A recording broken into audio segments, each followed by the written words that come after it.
study aimed to determine the necessity, practicality, and effectiveness of implementing online face-to-face communication between postgraduate health sciences students and their tutor. The study was conducted at Curtin University. The main campus is located in Perth, Australia. Curtin has several campuses across Western Australia and also offers higher education to many international and external students. Curtin's Centre for International Health offers programs from graduate certificate through to doctoral level and delivers its postgraduate courses primarily via flexible mode of delivery. External students were the target population for this study. Non-traditional modes of study that grant students control over their learning experience, such as flexible delivery, are attractive to the ever-diversifying student body. Today, higher education includes students who may never visit a university campus, but complete their entire program of study through flexible delivery and interact with their educators almost exclusively through computer-mediated communication, or CMC. CMC was originally designed to increase social connectivity, and examples include synchronous chat and computer conference systems, email, newsgroups, support networks, bulletin boards and homepages, and more recently, social network sites such as MySpace and Facebook. One of the attractions of flexible delivery mode is student control over the time, pace, and place of their learning. While flexible delivery has many benefits, some disadvantages identified include the lack of organisational support at either faculty or institutional levels, the requirements for additional resources, and the minimal or non-existent face-to-face contact. This study was focused on the contact or communication between tutor and students. This research sought to determine the necessity, practicality, and effectiveness of implementing virtual online face-to-face communication between individual postgraduate students and their tutor to enhance the learning experience of those studying via flexible delivery. The authors were also interested in students' uptake, perceptions, and experience of this mode of communication. This study was conducted over a 14-week semester from July to November 2008. The sample chosen was students enrolled in 2 units offered via flexible delivery through CIH. The units were research and evaluation and topics in international health, as they generally have reasonable enrolment rates. Although this was not a large sample, this mode of communication requires investigation before broad implementation, as it may not be practical or desirable for students or educators. And so this sample was considered an exemplar case study. In the first week of the semester, the tutor emailed her students with the details of the study and to announce the availability of CMC as an alternative mode of communication. Students were asked to organise a mutually convenient date and time with the tutor before they began to chat via Skype or MSN. The tutor recorded her experience throughout the semester, including student details, duration of contact, and any difficulties encountered. Students' experiences were assessed using an online survey. All enrolled students were emailed the link to an online questionnaire in their penultimate week of semester. The survey explored student perception of current services and communication, their experience of flexible delivery mode, and their uptake of and experience of virtual online face-to-face communication. Demographic data were collated to allow for an investigation of their effect on student perception and uptake of services. These were sex, age, country of residence, previous and current study. 31 students responded to the questionnaire, of a possible 42, giving a response rate of 74%. The majority of students surveyed were female, living in Australia, and identified as having an Australian background. Their ages ranged from 20 to 55, with more than 80% older than 25 and almost half older than 35. 87% of the respondents worked, many of them full-time. 7 students agreed this communication enhanced their learning experience.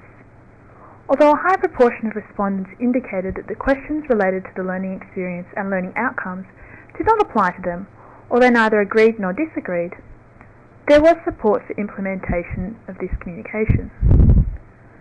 16 students indicated they would like CMC, such as Skype or NSN, to be made available in other units, and 11 said they would use such communication if offered. Students were also given the opportunity to comment on their experience of flexible delivery mode and CMC.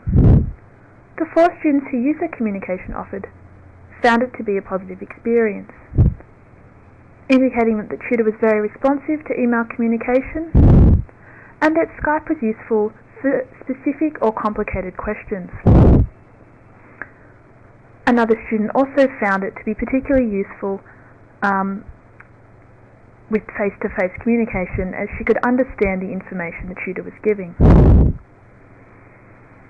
This study was also intended to trial CMC and provide insight into students' experience of their course.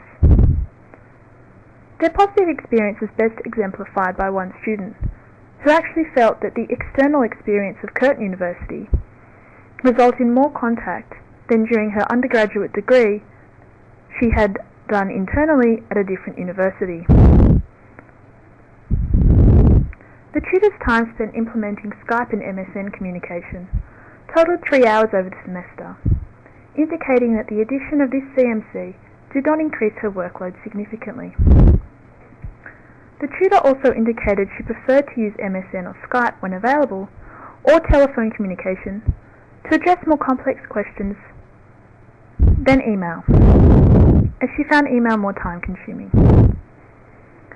Virtual, whether it's visual or face-to-face communication, has the advantage of both verbal and non-verbal signals, which provide multiple opportunities for clarification of meaning, where forms of CMC such as email do not. Several students commented that CMC was useful for questions that were not suited to email.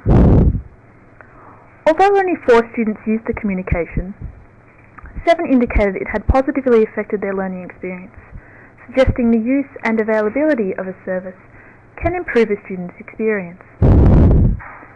As only a few students made use of CMC, this could be perceived as an unnecessary service to offer, and confirmation the university is meeting the needs of its students. However, CMC's practicality and effectiveness as a communication tool is reflected in the positive experience of the tutor and students who used it, as demonstrated by their feedback. The authors suggest the necessity of such a tool is of less importance than its potential to enhance the learning experience of students. It may be that a postgraduate, slightly older student sample is less inclined to adopt new technology. Some students gave their lack of a camera or microphone as reasons for not using CMC, but 16 said they had no need for this form of communication. This may have been due to their having already experienced university, or because they felt well supported already. Several students indicated they would use CMC with assistance. Although this study is unable to provide strong evidence that this form of CMC will improve student learning, it has demonstrated that students have positive learning experiences when well supported and provided adequate opportunities for communication with their tutor. However, further research should look into the relationship between CMC and learning outcomes. 4 of the 42 enrolled students used the CMC offered, and 31 responded to the survey. This is not a large sample, and the student profile is quite homogeneous. This makes any inferences contestable, as there may be students not represented in the sample. Consideration should be given to such groups of students who may be unable to use this communication. The benefits of offering CMC are reduced if remote and/or technologically limited locations further disadvantage students, leading to increased feelings of isolation and a diminished rather than enhanced learning experience. This case exemplar indicates how practical and effective CMC can be between a tutor and postgraduate health sciences students. Few students chose to utilise the CMC, but those that did had a positive experience. Although not necessary, CMC is desirable, as even those students who did not make use of the communication offered consider it a potentially useful tool.